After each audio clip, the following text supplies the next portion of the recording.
This is WNBC for New York. Good evening. I'm Fratangelo with Chuck Scarborough. Why did the firebugs wear red suspenders? It's not a pretty riddle, because according to police, the firebugs were volunteer firemen. Kevin Rosen has this shocker of a story live from Syosset, Long Island Firehouse tonight. Kevin? Dawn, there were 10 suspicious fires in the Syosset area between the months of June and November of last year. And all of them were in unoccupied buildings and vehicles, including 7 cars and a school bus. It is a textbook psychology case, according to investigators. 5 volunteer firefighters from this department apparently getting a thrill out of becoming heroes by putting out the fires they allegedly started. Nassau County Police charged 5 Syosset volunteer firefighters with third-degree arson. A 19-year-old, 3 20-year-olds, and a 23-year-old man. 2 of them resigned. The other 3 were dismissed from the department. The arrest capped a 6-month investigation. There was basically 10 fires. 9 of the fires are arson 3s, arson in the 3rd degree. 1 fire is an arson in the 4th degree. I mean, can you elaborate a little on what kinds of fires? Are these nurseries, or these are buildings, vacant buildings, cars? Some of them were vacant buildings, some of them were abandoned cars, some of them were good cars, and 1 was a viable building. At department headquarters, where an investigation continues, there is a concern that these 5 suspects may give the remaining 100-plus volunteers a black eye.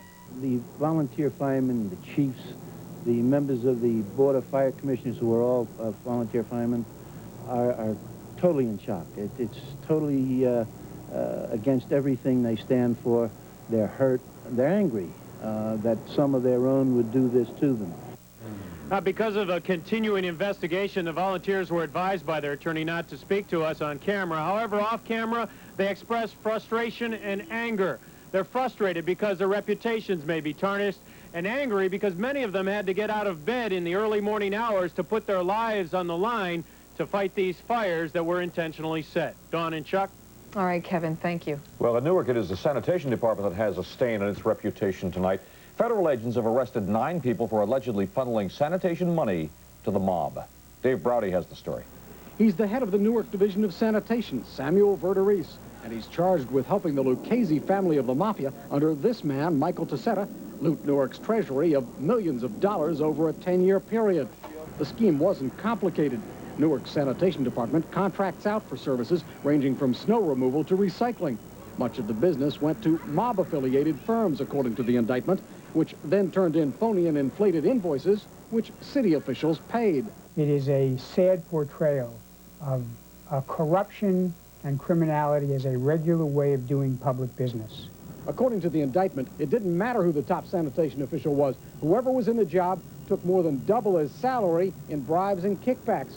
Newark Mayor Sharp James told reporters he suspended the current sanitation chief without pay, but he couldn't explain how the alleged scheme went undetected through 2 sanitation division bosses and 2 mayors for 10 years. It is true that records, those involved knew how the systems, knew the checks and balance, and those somehow were circumvented. Now, we had to find that out. Apparently, Newark managers never looked in the phone book. If they had, they would have discovered that few, if any, of the companies had listings.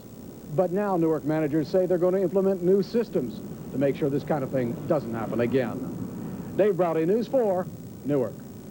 Now, federal and local officials are going to move to seize the defendant's assets if they're convicted, and that would be in addition to huge fines and stiff prison sentences. Well, tonight, police in upstate in Rochester, New York, are wondering if a holdup of a BRINK'S armored car could have been an inside job. Masked gunmen made off with more than $7 million. A BRINK'S employee says he was abducted at gunpoint and let go a few miles down the road. He's still hospitalized with chest pains tonight. No one else was hurt. And tonight, police in Rochester are giving lie detector tests to all BRINK'S employees. Well, this hour, a crucial meeting has just ended at the United Nations that could once again lead to military action against Iraq. The Bush administration has successfully urged its allies to deliver an ultimatum to Saddam Hussein to remove missiles from the no-fly zone or else. Lou Young is live with the latest for us. Lou? Well, Chuck, the meeting at which the ultimatum was finalized broke up within the hour here at 47th Street and 2nd Avenue, upstairs at the office of the French ambassador to the United Nations. The short of it is that military force is again being contemplated in the Persian Gulf. Iraq is being given 48 hours to comply. The meeting apparently took a matter of minutes. The UN representatives from the United States, France, Great Britain, and Russia finalized their new ultimatum against Iraq. The UN demands Iraq withdraw surface-to-air missiles from the so-called no-fly zone in the southern part of that country, where U.S. planes are now protecting Shiite Muslims from Saddam Hussein's forces. U.S. F-16s shot down an Iraqi MiG 10 days ago as it apparently challenged U.S. resolve on this matter.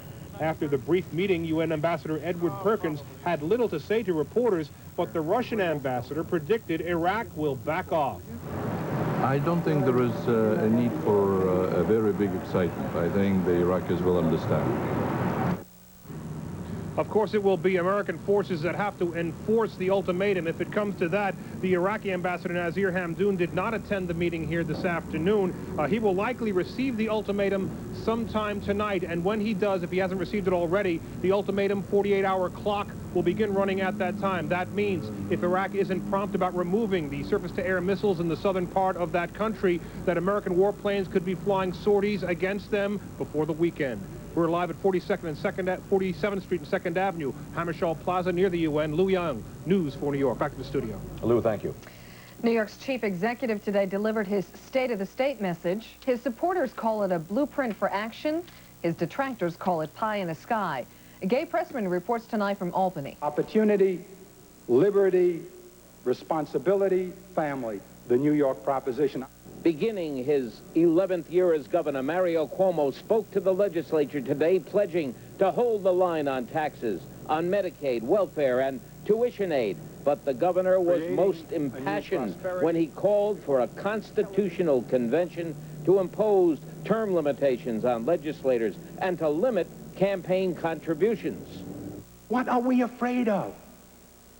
Why don't we vote for a constitutional convention? With the White House out of reach, this is a beleaguered governor with nowhere else to go.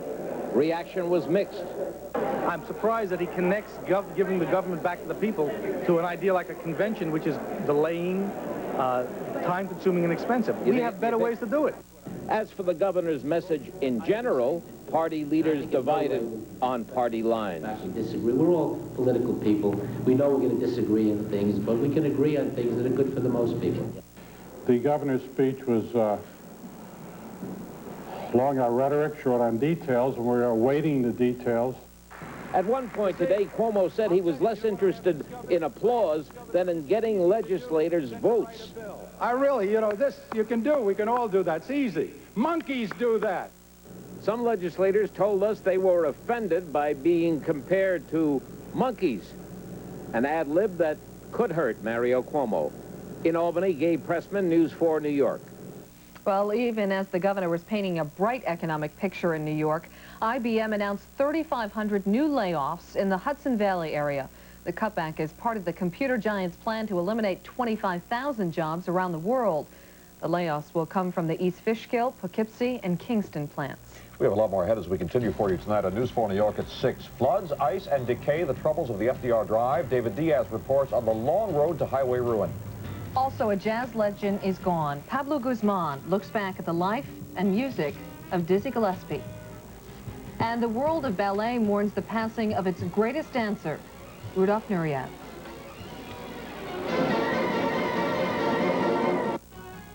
Grapefruit is supposed to be eaten in half and in the morning. So how come you're eating it at work? Because it tastes great. You don't just have to have it in the morning. Peel it or slice it like you would an orange. As a snack, it packs a light, refreshing taste. You just can't beat it. Florida grapefruit, 4 for 89 cents at King Cullen supermarkets, where you can have it all. You don't just have to have it in the morning. Surveys show that the average child on the average ski trip will say, "Are we there yet?" every 30 seconds. Now, if you drive far away on your next ski vacation, you'll hear that phrase nearly 600 times. But if you went to the Poconos, you'd get all the great skiing, the terrific entertainment and lodging. You get 360 fewer of these. And lots more of this. Call 1-800-POCONOS for your free winter vacation kit.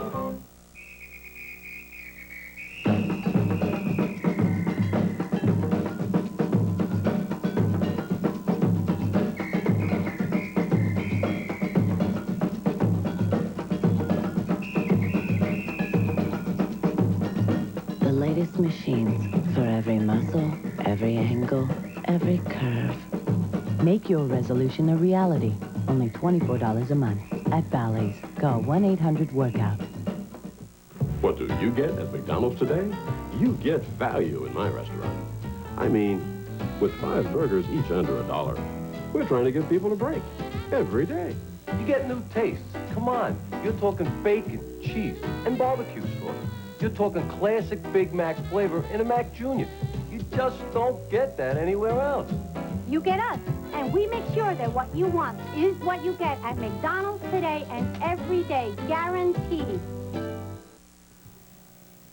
Tonight, jazz lovers around the world are mourning the loss of one of the great ones. Dizzy Gillespie died today in his sleep at an Englewood, New Jersey hospital at the age of 75. His was a long and glorious career that spanned the eras of the big band, bebop, and Latino-style jazz. Pablo Guzman joins us now with more. Pablo? Chuck, Dizzy Gillespie was one of the most beloved figures of the jazz world, both by fans and fellow musicians. He was, to put it simply, a gas. I mean, why else do you think he was called Dizzy? But above all, the cat could play.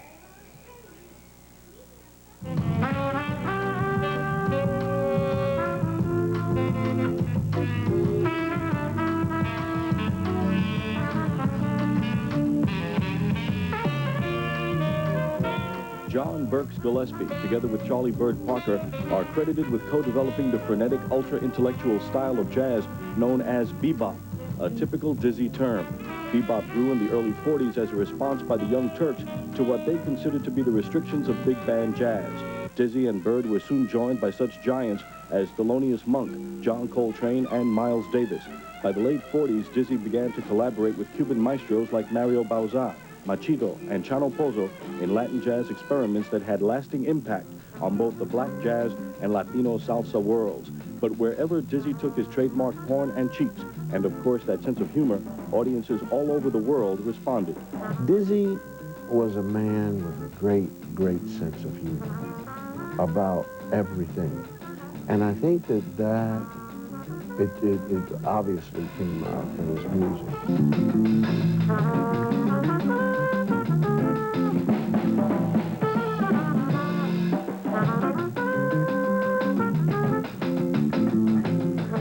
To give you some insight into Diz, in 1964, he wasn't having any of the lesser of two evils stuff and choosing between Barry Goldwater and LBJ.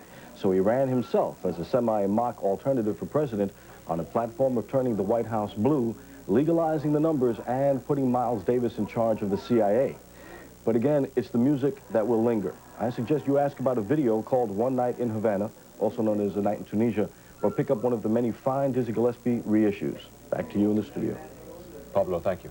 And Chuck, tonight, Rudolf Nureyev is being remembered as the first and most exciting dancer ever to burst through the Iron Curtain and onto a Western stage. The Russian dancer said he belonged to the world. My country is stage. My nationality is a dancer. He was a star who shared the stage with ease, and his partnership with the lovely Margot Fonteyn made ballet history. He had been the Kirov's leading dancer in what was then the Soviet Union. After his defection in 1961, he danced with the British Royal Ballet in London, thrilling audiences there and in this country. His leaps and jumps and spins were higher and faster than any other dancers. There had been reports that the 54-year-old dancer had AIDS. Well, today in Paris, Nureyev's doctor said he died of cardiac complications and a cruel illness. Still ahead as we continue for you on News 4 at 6. Ira is here with the post-holiday forecast. Ira. And we're going to be talking, Chuck and Dawn and Len, about some precipitation. We have to use that term. We'll get more specific when we come back. Stay tuned. You probably think the best American car value is some little econo box you have to settle for, right? Nope. It's a Buick. The luxurious Buick Park Avenue. That's according to the Complete Car Cost Guide. They calculated the 5-year cost of depreciation, financing, insurance, fuel, maintenance, and repairs, and found that Park Avenue is the best American car value. For a free reprint from the Complete Car Cost Guide, call 1-800-4-BUICK. You like beef. Yeah, and I'm starved, too. Good, because Mom's making chicken with noodles and sauce. I'll race you to the table. Only Lipton turns aged Parmesan and Romano into a delicately seasoned sauce. So velvety smooth, people can't wait to tear into it.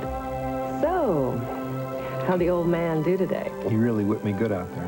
Yeah, well, I had a great coach. Lipton noodles and sauce, the taste you can't wait to tear into. Deadbolt. I just smashed the door in. I could pick most locks with the credit card. I know when you're home and when you're not. This is the ADT SafeWatch Plus home security system. They were asleep. They didn't even know we was in the house. It links your home to an ADT monitoring center where trained security professionals help monitor your home 24 hours a day. If I had a family, I'd want to protect them from guys like me. When trouble strikes, ADT can take action. Telling police there's a ADT helps protect your family and home against break-ins and helps with medical emergencies and fires. Call 1-800-ADT-INFO for affordable security for your home. Only $195 installed and $19.95 for monthly monitoring. The house with an alarm system you skip. The others you go for. Call 1-800-ADT-INFO. You don't want to confront trouble face-to-face.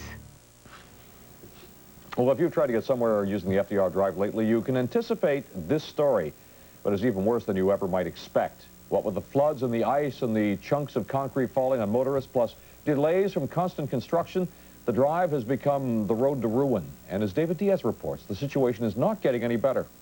What's wrong with this picture? I'll tell you what's wrong. It's traffic zooming along unimpeded by construction, by falling chunks of concrete, by cars falling into the roadway, or by water and ice, which have combined to shut the highway down during rush hour 3 times during the last 3 weeks. The last time was yesterday. The time before was last week during an ice storm. And then there was the nor'easter in early December, when the rising tide swamped trapped cars and left motorists wishing there were life preservers hanging from overpasses. It's been bad 10 years ago, it's bad today. It's always flooded. They need to fix it, put concrete down or something. They never fix it. It sucks. What's the problem? Well, you could say it's a matter of government inaction, because you see, reconstruction of the FDR Drive belongs to the State Department of Transportation. Maintenance of the FDR roadway, that's the province of the City Department of Transportation. And the cleaning out of the drains, well, that's the province of the city's Department of Environmental Protection. DEP says clogged catch basins are a key reason for the constant flooding. And there's more debris on the road, according to the city DOT, because of a cutback in highway cleaning operations. But if you want to believe it, the city DEP says someday your prince will come. It's the intent of this construction management program to solve those problems we inherited and to make sure that it really takes a lot to knock us out.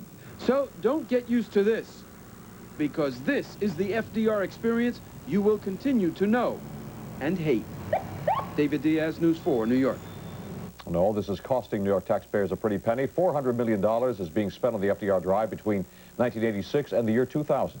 Iris here, getting about town, getting around the weather, right? Absolutely. And you think maybe we'll have some more precipitation to deal with on this subject. Let's climb right into the weather, shall we? Right now, our temperature at 6 o'clock is 40, the sky mostly cloudy, and other information to share with you includes a northwest wind at 5 miles an hour, 60% humidity, and the barometer falling 30.22 inches. Satellite picture, so long, a little choppy there. Okay, the satellite picture reveals this. Lots of moisture is coming up from the south, and it is coming into our area, will be triggering some precipitation by some upper-level disturbances that will be in our area, too. Our high today was 42 degrees, the low 36. Temperatures look in the 30s and 40s around our area right now. Tonight, we'll see the mercury slide back into the 20s and 30s, and we'll have variable clouds. Initially, a north-northeast wind at 5 to 10 miles an hour. In the morning, a northeast wind at 5 to 10 miles an hour. The sunrise tomorrow morning at 7:20. Variable clouds still, some sunshine. Temperatures stuck in the 20s and 30s then, and tomorrow during the day rising only into the 30s and lower 40s. On a southeast wind at 5 to 10 miles an hour is going to bring this moisture in upon us, and that will be the recipe for some precipitation. Sun will set at 4:45 tomorrow afternoon, and your 5-day forecast calls for the variable clouds tomorrow and a high of 42. Friday, Cloudy with, it's expected now, rain at the coast, snow, sleet, freezing rain inland. Be careful. Saturday, from this vantage, looks like it'll be just plain cloudy but cool, 38 the high. Sunday, cloudy with, again, snow changing to rain along the coast, snow mixing with sleet and freezing rain inland. High on Sunday also only 38. Monday, partly sunny with a high temperature of 40. We're at that time of year, and the scene is set for when precipitation happens, depending upon the temperature. What form is it going to take? It could start as rain above us, but the surface being so cold, freeze on contact. You just have to be careful, and that's the circumstance we're approaching as the weekend gets close. That's why we have you here, Ira, Well, so you can sort this all out. That's it. I'm trying to be consoling, but appropriately cautionary as well. Okay, thanks. Thanks, Ira. Thank you. Glenn's here now with a preview of what's ahead in the sports for us. Huh? All right, Chuck. Coming up, NFL piece and Reggie's hat trick. He announces which team he'll wear into the Hall of Fame. And George was on hand for Reggie today as well. The local basketball daily double. And I'll have the plays of the night. That's all coming up next in sports. Tastes pretty good. What kind of hamburger is this? Spamberger hamburger. Oh, I see. You cut it this way, and it makes 3/4 pound burgers. That's a good deal. Spamburger, Spamburger, Spamburger, Spamburger. Well, Spam was made with ham, right? So really, this is a hamburger. Get Spam lunch meat or Spam light, and you've got the Spamburger. It's one great tasting hamburger. In the hallway! It's the cheesiest! White cheddar man! Not cheese and macaroni man? I'm new. Kraft white cheddar cheese and macaroni man. Join me for lunch, Super Son? Indeed. Introducing Kraft Mild White Cheddar Macaroni and Cheese. With lots of mild white cheddar, it's the cheesiest too. Thanks for lunch, Super Mom. We're off. We? Come, little boy. Kraft cheese and macaroni, now in mild white cheddar. There are calories and calories. A Tic Tac, for instance, has just 1.5. Lifesavers and Breath Savers, on the other hand, have more than 7 calories each. So eating one of these instead of one of these can add up to maybe hundreds of extra calories in a month. Those aren't my kind of calories. My kind of Tic Tacs, 1.5. The kind you can burn on, making dinner reservations, hailing cabs, breathing. Today, Topsy makes the competition come clean. Mr. Competitor, do you have brand name appliances in stock? Sure. Oh, really? And at the same low prices as Tops? Sometimes. And is delivery always free like a Tops? Free? What are you, nuts? I knew it! Uh-oh. Time to come clean, loser! Tops beats the competition senseless with his Whirlpool washer for $196. So don't deal with losers. Come to Tops. Time now for sports. Here's Len Berman. And we have labor peace at last in the National Football League. It only took 5 years, but players and owners have finally agreed on a new 7-year contract. Free agency comes to players, but there's also a salary cap. Players will get at least 58% of the pie, but no more than 67% of designated revenues. And they will love this one in Oakland. Reggie led the A's to national prominence. He began his career with Oakland, of course. He ended in Oakland, so when he enters the Hall of Fame August 1st, he will wear a Yankee cap. Along with, I guess, being very practical and thinking that wearing a Yankee hat, that being involved in the Hall of Fame with Mantle, Ford, Gehrig, DiMaggio, Ruth, is good for Reggie Jackson. And so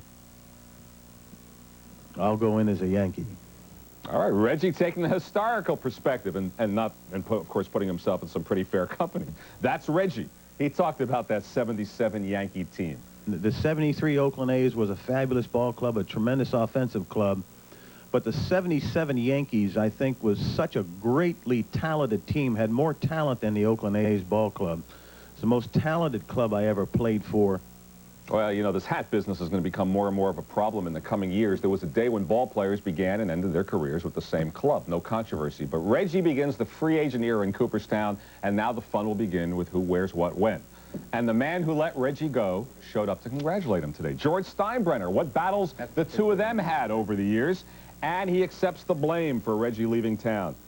The buck stops with me. I am the chief, you know. And that's I've already said that's one of the worst mistakes I ever made. And if you are crossing off the days on your calendar at home, George returns to run the Yankees out in the open in just 53 days. Well, how rare it's been when two local teams in the same sport win the same day. Didn't happen much this summer or fall, but now in basketball, commonplace. The Knicks and Nets both winning their games last night. At the Garden, can Brad Daugherty for Cleveland hit at the end of the third quarter? Sure, or else we wouldn't show it to you. The Cavs with an 8-point lead over the Knicks. But then the Knicks defense took over in the fourth. That play by Doc Rivers summed it up, the steal from Mark Price. The Knicks beating the Cavaliers by 4. Meanwhile, in Orlando, the Magic call timeout, all right? So then Dennis Scott shoots and ties the game. Too late. They'd called time. So Kenny Anderson for the Nets. Pretty play. Sam Bowie, big basket. Nets beat Orlando by 3. Tonight, the Nets and Philly, if they win, they'll have the most road wins in the entire league. The Rangers hosting Ottawa, so the odds are pretty good that Ron Smith will get his first win as Rangers coach. The Devils host Minnesota. Last night on the island, Quebec and the Blue. Look, they just give the puck away to the Islanders. Thank you very much. Just 95 seconds into the game, Pat Flatley scored. But that's all the Islanders got the entire game. Quebec moved into first place with a 2-1 win. At St. John's, Lamont Middleton for the Redmen, and hooks it in. Pretty, a career-high 24. St. John's beat Providence by 10. Here's the passing of the night. Look at Sacramento. Whoops, no, you. Hey, terrific, Globetrotter style. The lowly Kings beat Denver for their 6th straight win. But this was the play of the night. Latrell Sprewell misses for Golden State. And Sprewell makes the steal. Should he go? No, inbounds, short. No, go to the basket. And in. All right. Latrell Sprewell making the highlight reels tonight. And I like his name better than the play. That was great. And get back to the Hall of Fame hat thing. Yes. Now, the individual player gets to decide which hat he will wear when he reaches the Hall of Fame. On the plaque, Yankee Reggie Jackson. This could become a little political, though. Yeah. Did they change the plaques ever? No, the plaque is a plaque. You gotta have that. You gotta pick a team. That's it. Okay. Plaque removal. Well, Christmas in Moscow when we come back on News 4 at 6 o'clock tonight. Plus, the Barrio bids farewell to the Christmas season. Spanish Harlem turns out for the Three Kings Parade. So stay with us.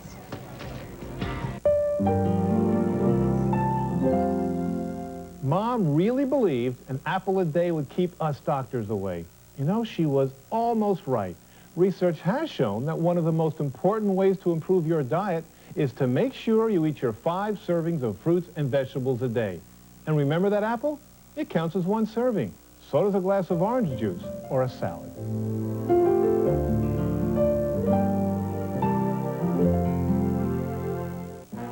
What does it take to be the world's most popular musical? It takes a cast of characters you will never forget. Caught up in the triumph and tragedy, the passion and redemption, the hope and glory of an unforgettable story. It takes heart-stopping music and a blazing production of epic scope and soaring imagination. But mostly it takes the love of people everywhere, the people who come to see it again and again. Les Miserables, the world's most popular musical. I'll get the cereal, honey. Morning.